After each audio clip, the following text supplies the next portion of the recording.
Hello అండి, welcome to interest by రాజీ. ఈరోజు నేను చేయబోయే రెసిపీ పల్లీ చిక్కీ అండి. వేరుశనగ పప్పుల పట్టి చాలా బాగుంటుంది. సూపర్ టేస్టీ, హెల్దీ కూడా. ఇంట్లోనే ఈజీగా పక్కా కొలతలతో ఎలా ప్రిపేర్ చేసుకోవాలో మీకు చూపించబోతున్నాను. దీనికోసం నేను 1 కేజీ పల్లీలు తీసుకున్నానండి. 1 కేజీ వేరుశనగ గుళ్ళు తీసుకున్నాను. నాది చిన్న కళాయి అవడం వల్ల 2 భాగాలుగా నేను ఫ్రై చేసుకుంటున్నాను.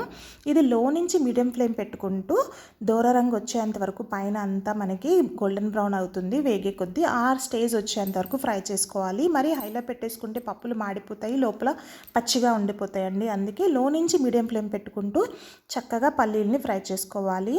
వీటిని మంచిగా ఫ్రై చేసుకొని మనం పొట్టు తీసుకుంటాం. చూడండి, షేడ్ మారుతుంది. ఈ స్టేజ్ నుంచి ఇంకొంచెం సేపు ఫ్రై చేసుకుంటే పప్పు మనకి పగిలినట్టుగా అవుతుందండి. ఆ స్టేజ్ వచ్చినప్పుడు మనకి పొట్టు మంచిగా చేత్తో ఇలా అనంగానే విడిపోతుంది.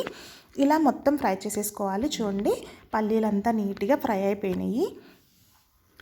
ఇలా ఫ్రై అయిపోయిన తర్వాత వీటిని మనం స్టవ్ ఆఫ్ చేసేసుకొని కొంచెం సేపు చల్లగా అవనివ్వాలండి. అంటే గోరువెచ్చగా అంటారు. మనం చేతిని వేడి పట్టేంత వరకు చల్లారిన తర్వాత చేత్తో ఇలా మనం అనగానే పొట్టు వచ్చేస్తుంది. అలానే పప్పు కూడా 2గా డివైడ్ అయిపోతుంది. చూసారా, చేత్తో ఇలా అంటుంటే పొట్టు మొత్తం ఊడిపోయి మనకి పల్లి 2 హాఫ్స్గా డివైడ్ అయిపోతుంది. చూసారా, అలా హాఫ్గా డివైడ్ చేసుకోవాలి. ఇలా మొత్తం చేసేసుకొని పొట్టు మొత్తం తీసేసుకోవాలండి. నేను 1 కేజీ పల్లీలకి 700 గ్రాముల బెల్లం యూజ్ చేశానండి.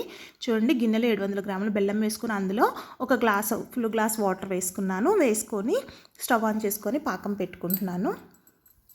ఇలా బెల్లం అంతా కరిగించుకోవాలి. బెల్లం అంతా కరిగించుకొని మనకి పాకం రావాలండి. పాకం కొంచెం మనకి బెల్లం అంతా కరిగి చూడండి, పాకం మరిగే స్టేజ్ వచ్చేసింది. ఇలా మరుగుతున్నప్పుడు మనకి ముదురు పాకం రావాలండి. పల్లీ చెక్కకి ఎప్పుడైనా వాటర్లో వేయగానే పాకం ఇలా గట్టిగా మనకి బాల్లా అవుతుంది అంటే పాకం రెడీ అయిపోయినట్టే అండి. వెంటనే స్టవ్ ఆఫ్ చేసేసుకొని దానిలో 1 టేబుల్ స్పూన్ నెయ్యి వేసేసుకొని తర్వాత పల్లీలు మనం ఏవైతే ఫ్రై చేసి పొట్టు తీసి పెట్టుకున్నామో వేరుశనగ పప్పులు అవి వేసేసుకొని వెంటనే మిక్స్ చేసేసుకోవాలండి. ఇది మనం ఎంత ఫాస్ట్గా చేస్తే అంత చక్కగా మనకి పల్లీ చెక్క వస్తుంది. మీరు ఇలా తిప్పే కొద్దీ పాకం టైట్ అయిపోతుంది.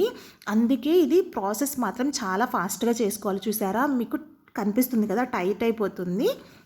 ఇలాంటి ఒక పెద్ద ప్లేట్కి నేతిని ముందుగానే అప్లై చేసి పక్కన పెట్టేసుకున్నానండి. దానిలో ఇప్పుడు మనం పల్లీ పాకం వేసేసుకోవాలి. ఇది వేసేసుకొని స్పూన్తోని అలా అదుముతున్నట్టుగా చేసుకుంటే చెక్క రెడీ అయిపోతుంది. ఇది వేడిగా ఉన్నప్పుడే మనం చాక్తో ఇలా ఘాట్లు పెట్టేసుకుంటే కొంచెం చల్లారంగానే ఈజీగా చెక్కగా విడిగా అయిపోతుందండి. చూడండి, ఇది మొత్తం నేను స్ప్రెడ్ చేసుకుంటున్నాను. ఏదైతే మనం బెల్లంలో వేసేసుకున్నామో పల్లీల్ని అది చక్కగా ఇలా స్ప్రెడ్ చేసేసుకోవాలి. నీట్గా ప్లేట్కి స్ప్రెడ్ చేసుకోవాలి. మొత్తం చూసారా, గిన్నెలోంచి మొత్తం వేసేసుకున్నాను. ఇది వేసేసుకున్న తర్వాత కొంచెం చల్లారగానే చూసారా, ఒక సైడ్ తీయగానే మనకి చెక్క ఇలా వచ్చేసింది. సూపర్గా ఉంటుందండి తింటుంటే, చాలా హెల్దీ కూడా. చూసారా, చాక్తో ఇలా అంటుంటే మనకి చక్కగా చెక్క విడిపోయి ముక్కలుగా వచ్చేస్తుంది. ప్లీజ్ డూ సబ్స్క్రైబ్ అండి. Thanks for watching.